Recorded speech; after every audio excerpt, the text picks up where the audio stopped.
जय हिंद दोस्तों, स्वागत है आपके अपने YouTube channel Ravi sir official 99 पर। आज हम बात करेंगे मुगल वंश के प्रतापी शासक हुमायूं के बारे में। ये वैसे शासक थे जिनका जीवन काल संघर्षपूर्ण रहा था। मतलब ये लड़खड़ाते हुए आए थे और लड़खड़ाते हुए चले गए थे। मतलब कि इनकी मृत्यु भी हुई थी तो लड़खड़ाते हुए। शुरू करते हैं इनके बचपन से लेकर इनके मृत्यु तक की कहानी। तो उससे पहले हमारे चैनल को सब्सक्राइब नहीं किए हैं तो सब्सक्राइब कर लीजिए, अपने दोस्तों के पास शेयर कीजिए। क्यों जानना इनके बारे में ज़रूरी है? क्योंकि इनके बारे में चाहे किसी प्रकार का एग्जाम हो, UPSC, BPSC, state PCS, railway, दरोगा या फिर डिफेंस, किसी प्रकार के एग्जाम में इनसे क्वेश्चन आता है, चाहे किसी भी स्टेट का स्टेट पुलिस हो तो उसमें पूछता है। शुरू करते हैं। तो इनका जो जन्म था वह 6 मार्च 1508 ईस्वी को काबुल में हुआ था और इनकी जो माता थी वह माहम बेगम थी। माहम बेगम मतलब वही जो बाबर की पत्नी थी माहम बेगम, वो हुमायूं की माता थी माहम बेगम। और ये जो है 30 दिसंबर 1530 ईस्वी को राज्याभिषेक इनका होता है ना। 30 दिसंबर 1530 ईस्वी को इनका राज्याभिषेक होता है हुमायूं का। अब राज्याभिषेक से पहले ये क्या है, 1531 ईस्वी में, है ना, 1531 ईस्वी में राज्याभिषेक होने के तुरंत बाद एक कालिंजर को हराया। कालिंजर जिसका राजा कौन थे? प्रताप रुद्रदेव, है ना। हुमायूं ने 1531 ईस्वी में कालिंजर को हराया था। ये जो है हुमायूं शासक बनने से पहले यह सूबेदार थे। कहाँ के थे? तो बदखसा के सूबेदार थे और उस समय उनकी उम्र क्या थी? 12 वर्ष थी। 1532 ईस्वी में ये क्या किए कि दोहरिया में महमूद लोदी को हराए। इस युद्ध में जो दोहरिया में महमूद लोदी को हराया, तो इसमें जो है हुमायूं युद्ध नहीं किए थे, इनकी सेना युद्ध की थी। मतलब महमूद लोदी और बाबर की हुमायूं की सेना इस युद्ध में भाग लिए थे। 1532 ईस्वी में ही यह जो है चुनार किला का घेराव किए थे। चुनार किला वही चुनार किला था जहाँ पर शेर शाह सूरी शासक करता था। यानी कि चुनार किला जो था वहाँ शेर शाह सूरी, यानी कि जो जिसने लास्ट में हुमायूं को हराया था, उन्हीं के किले को घेराव करते हैं। दोनों के बीच समझौता होती है, मतलब शेर शाह सूरी और हुमायूं के बीच समझौता होती है। समझौता के तहत शेर शाह सूरी ने अपने पुत्र कुतुब खां को एक सेना की टुकड़ी के साथ हुमायूं की सेना में भेजता है। सबसे पहले तो हम बात करते हैं कि हुमायूं जो शासक बना, तो हुमायूं एक बहुत ही दयावान शासक था। दयावान मतलब कहने का मतलब है कि इनके 3 और भाई थे। मतलब हुमायूं को मिलाकर 4 भाई थे, हुमायूं, कमरान, अस्करी और हिंदाल। और इन्होंने क्या किया था, अपने भाइयों को कई प्रांतों का उत्तराधिकारी बना दिया था। इसीलिए इसका जो है राज्य जो है वह कमज़ोर भी हो चुका था। तो अब बात करते हैं हम आगे। इसी क्रम में 1535 से 36 ईस्वी में बहादुर शाह, है ना, बहादुर शाह से युद्ध करता है। बहादुर शाह से युद्ध कहाँ करता है? तो सारंगपुर में युद्ध करता है और जो है वह भाग जाता है। तो भाग जाता है कौन? 1535 से 36 ईस्वी में बहादुर शाह सारंगपुर से भाग जाता है और वहाँ फिर उन्होंने दोबारा 1537 ईस्वी से पहले, यानी 1537 ईस्वी में बहादुर शाह की मृत्यु होती है। उससे पहले क्या करता है कि पुर्तगालियों की सहायता से यह पुनः जो है वह गुजरात और मालवा पर अधिकार कर लेता है। कौन? बहादुर शाह। अब बात करते हैं 1537 ईस्वी में क्या होता है। तो 1537 ईस्वी में बंगाल की राजधानी, है ना, 1537 ईस्वी में बंगाल की राजधानी गौड़, कहाँ थी? गौड़ थी। वहाँ पर आक्रमण करके और जनताबाद, बाद में क्या करता है, इसका नाम जनताबाद रखता है। इस युद्ध में इतनी मृत्यु हुई, मतलब अत्यधिक मृत्यु हुई। और 1537 ईस्वी में ही कुतुब खां ने क्या किया? कुतुब खां, वही कुतुब खां जो शेर शाह का पुत्र था, उसी योजना के तहत उसने हुमायूं को रोक रखा था, है ना। 6 माह तक जो है वह हुमायूं को रोक रखा था। उसने चुनार दुर्ग पर कब्जा करके रोकने के बाद भी 1537 ईस्वी में क्या किया कि हुमायूं फिर चुनार दुर्ग पर कब्जा करता है और फिर वहां से आगे बढ़ता है।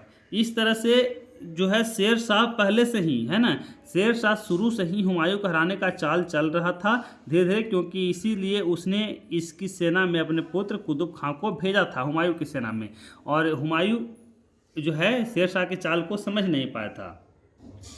अब मेन जो युद्ध होता है हुमायूं का वह 27 जून 1539 ईस्वी में, 27 जून 1539 ईस्वी में चौसा का युद्ध होता है। चौसा का युद्ध 27 जून 1539 ईस्वी में चौसा का युद्ध होता है, और इस युद्ध में हुमायूं पराजित होता है। किससे? वही शेर शाह सूरी से पराजित होता है।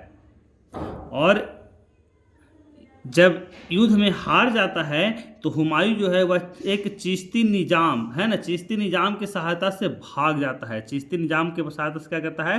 भाग। कहा जाता है कि इसने इसे नदी में डूबने से बचाया था, और इसीलिए जब फिर दोबारा यह राजा बनता है हुमायूं, तो उसे एक दिन के लिए बादशाह बनाया था। यानी कि क्वेश्चन आ जाए कि हुमायूं ने एक दिन के लिए शासक किसे बनाया था, तो चिश्ती निजाम को एक दिन के लिए शासक बनाया था।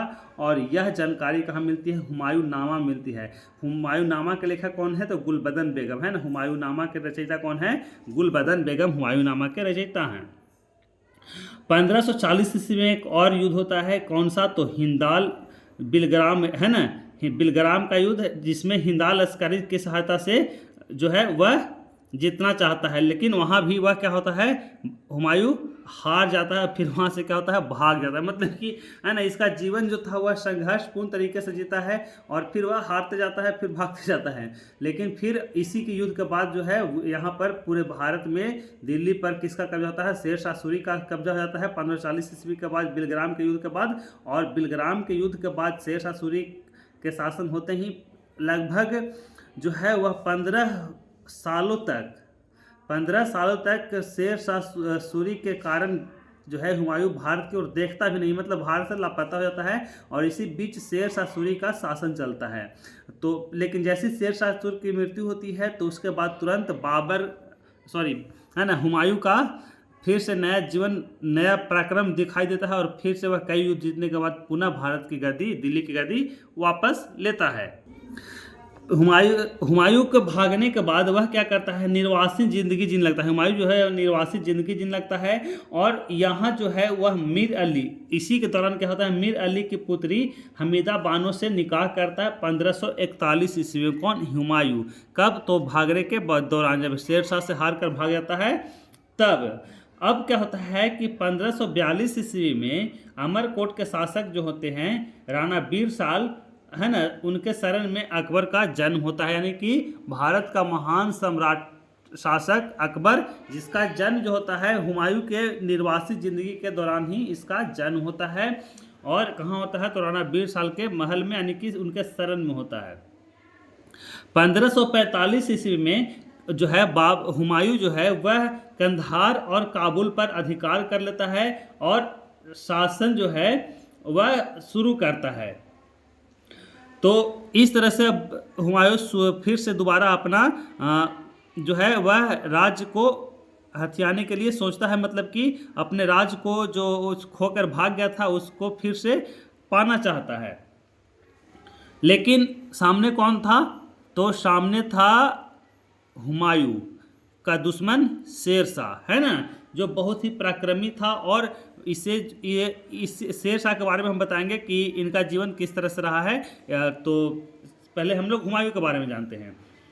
1553 ईस्वी में जो है वह शेर शाह का उत्तराधिकारी जो है इस्लाम शाह की मृत्यु, मतलब कि शेर शाह का उत्तराधिकारी जो था एक कमजोर शासक था जिसका नाम था इस्लाम शाह, उसकी मृत्यु हो जाती है 1553 ईस्वी में। इसी के बाद जो है हुमायूं भारत की ओर देखता है, नहीं तो उससे पहले हुमायूं को हिम्मत नहीं होती है भारत की तरफ देखने के लिए।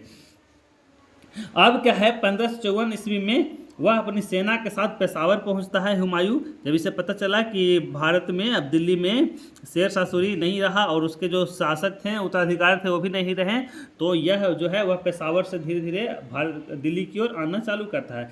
1555 ईस्वी में यह लाहौर पर कब्जा करता है, और उसके बाद जो है लाहौर में ही यह मछीवाड़ा जो है वह सतलज नदी के किनारे है। वहाँ पर अफगान सरदार एक सरदार था अफगान, उसका नाम क्या था? तो उसका नाम था हैबत खां, और तातार खां को हराता है। दो अफगान शासक थे, कौन कौन थे? अफगान शासक थे हैबत खां और ततार खां को हराता है, और वहाँ जो है संपूर्ण पर जैसी वह हराता है तो उसी हराते के साथ वह संपूर्ण पंजाब पर क्या करता है? कब्जा कर लेता है। अब शुरू हुआ 1555 ईस्वी में सरहिंद का युद्ध। सरहिंद का युद्ध जो है जिसका नेतृत्व अफगान के तरफ से सिकंदर शाह कर रहा था, सिकंदर शाह सूर है ना, और मुगल का नेतृत्व बैरम खां यानी कि हुमायूं का जो सेनापति था, जो सबसे विश्वसनीय था, जिसने अकबर को साम्राज्य स्थापित करने में सबसे अहम योगदान दिया था, बैरम खां के बारे में बताएंगे। तो उससे पहले हुमायूं का जो सेनापति था बैरम खां कर रहा था, और अफगान का नेतृत्व तो सिकंदर शाह कर रहा था। किसमें? तो सरहिंद का युद्ध में। क्वेश्चन पूछता है कि सरहिंद का युद्ध में मुगलों की तरफ से कौन लड़ रहा था? तो बैरम खां। और अफगानों की तरफ से कौन लड़ा था? तो सिकंदर शाह सूर। इसमें अफगान पराजय होता है, और इसी युद्ध के बाद, सरहिंद के युद्ध के बाद ही हुमायूं जो है वह दिल्ली का पुनः राजा बनता है। और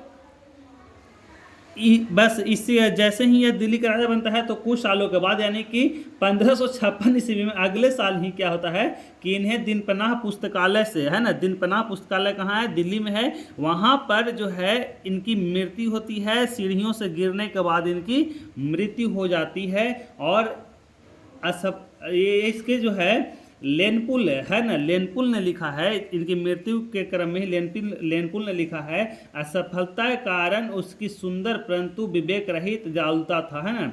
यानी कि लेनपुल बोलते हैं कि असफलता के कारण उसकी सुंदर परंतु विवेक रहित जालता था। ये कौन बोलते हैं? लेनपुल बोलते हैं। इनकी कब्र जो होती है, कब्र का वास्तुकार कौन था? तो मिर्जा गयास बेग था, और उन्होंने हमीदा, इनकी पत्नी हमीदा को अमूल्य भेंट दिया था, है ना, कब्र के रूप में। और इनके कब्र कहाँ बनाया गया था? दिल्ली में बनाया था। लेनपुल ने ही कहा था कि वह लड़खड़ाता हुआ आया और लड़खड़ाता हुआ चला गया था। मतलब हुमायूं है ना, लड़खड़ाते हुए मरा भी था, और लड़खड़ाते हुए उनका जीवन भी रहा था। हुमायूं एक ऐसा शासक था जिन्होंने ज्योतिष में बहुत ज़्यादा विश्वास करता था, और ये 7 दिनों में अलग अलग 7 रंग के कपड़े पहनते थे। मतलब ज्योतिष का ये बहुत मानने वाला आदमी था। इस तरह से हुमायूं की जो है जीवन लीला समाप्त होती है, और इससे संबंधित जितने भी क्वेश्चन थे उनको मैंने इस वीडियो में कवर किया है। तो यदि हमारे चैनल को अभी तक सब्सक्राइब नहीं किए हैं तो सब्सक्राइब कर लीजिए और अपने दोस्तों के पास शेयर कीजिए। मिलते हैं फिर अगले वीडियो में, तब तक के लिए जय हिंद।